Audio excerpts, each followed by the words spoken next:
Principal, M. le député de Gaspé. Monsieur le Président, le rapport Godbout propose de hausser la taxe spécifique pour les microbrasseries québécoises. Rappelons-nous que c'est sous l'impulsion d'un gouvernement du Parti québécois en 1996 que le secteur des microbrasseries a pris son essor au Québec.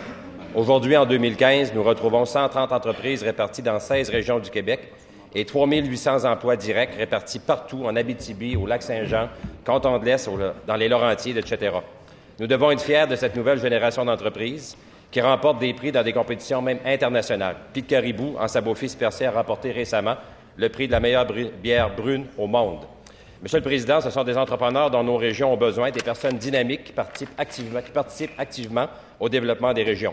Est-ce que le ministre des Finances peut aujourd'hui confirmer qu'il renonce à implanter cette nouvelle taxe contre les microbrasseries québécoises?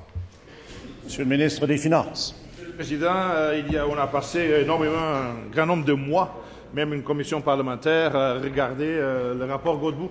Il y a plusieurs recommandations dans le rapport Godbout sur la réforme de la fiscalité québécoise. À ce que je sache, on n'a rien mis en œuvre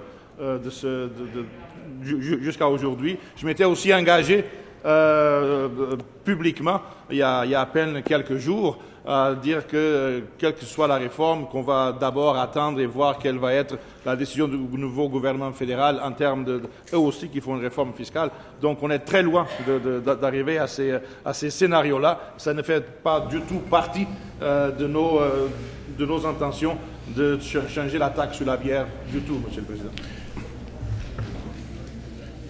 Complémentaire, Mme la députée de Tachereau. Que les gens comprennent, je vais vous citer le propriétaire de la microbrasserie Saint-Pancras à Bécomo. C'est certain que ça vient mettre fin à toute capacité de croissance de l'entreprise.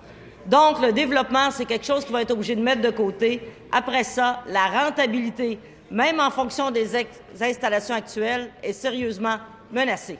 C'est ça qu'ils ont compris, les propriétaires de microbrasseries. Est-ce que vous tenez véritablement à faire fermer des petites installations comme la microbrasserie Saint-Pancras de Bécomo? Monsieur le ministre des Finances. Je trouve ça vraiment désolant. Encore une fois, l'opposition officielle nous porte des intentions, saute aux conclusions absolument pas fondées du tout. Je viens de dire, Monsieur le Président, on n'a aucune intention d'augmenter la taxe spécifique sur la bière. Alors la députée saute aux conclusions sans aucune justification. De plus, la brasserie qu'elle a citée a bénéficié de l'aide gouvernementale, Monsieur le Président, et nous comptons continuer à le faire. Complémentaire, Mme la députée de Tachereau. Ce que je cite, c'est un propriétaire de microbrasserie. C'est pas nous qui le disons, là. Ce sont les propriétaires de microbrasseries partout sur le territoire des régions. Puis je pense à celle de la microbrasserie Saint-Pancras de Bécomo. Parce que je connais les jeunes entrepreneurs comme ceux-là.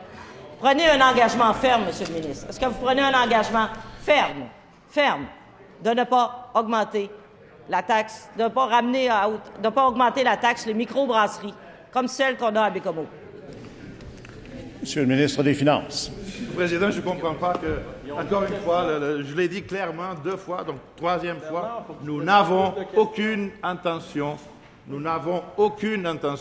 d'augmenter la taxe spécifique sur la bière. Est-ce qu'on peut être plus clair que ça, Monsieur le Président? Peut-être que je ne connais pas très bien la langue française, mais je ne suis pas capable d'être plus clair que ça. En tout cas,